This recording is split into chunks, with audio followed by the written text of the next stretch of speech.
बिल्किस बानो को सभी 11 दोषियों को जाना होगा फिर से जेल। एससी ने रिहाई की रद्द, जज ने कहा गलत था फैसला। गुजरात के बहुचर्चित बिल्किस बानो केस में सोमवार को सुप्रीम कोर्ट का बड़ा फैसला आया है। देश की सर्वोच्च अदालत ने बिल्किस बानो मामले में दोषियों की रिहाई के फैसले पर रोक लगा दी है। कोर्ट ने इस फैसले को रद्द भी कर दिया है। बता दें कि देश की शीर्ष अदालत में याचिका दायर की गई थी।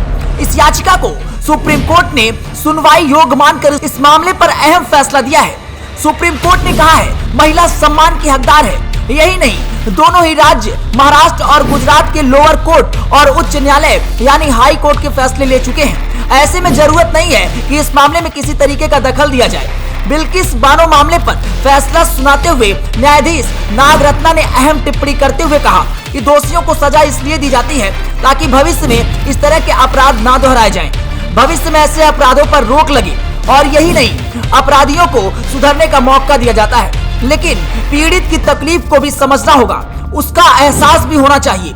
जस्टिस ने कहा कि हमने कानूनी लहजे से केस को परखा। पीड़िता की याचिका सुनवाई योग्य लगी।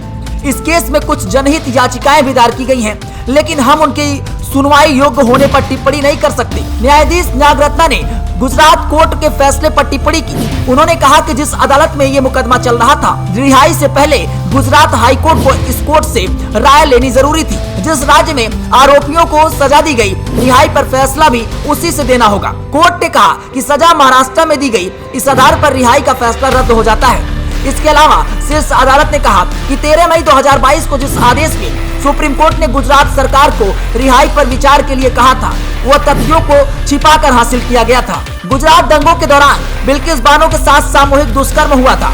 उनके परिवार के कई लोगों की हत्या कर दी गई थी। इस कांड में 11 दोषियों के खिलाफ महाराष्ट्र में मामला चला था। इस बीच केंद्र और गुजरात सरकार ने दोषियों की सजा माफ करने से जुड़े मूल रिकॉर्ड पेश किए थे। वहीं गुजरात सरकार ने दोषियों की रिहाई को उचित ठहराया, उन्हें रिहा कर दिया गया। वहीं अब शीर्ष अदालत ने इस केस में फैसला भी महाराष्ट्र सरकार को लेने की बात करते हुए दोषियों की रिहाई के फैसले को रद्द कर दिया है।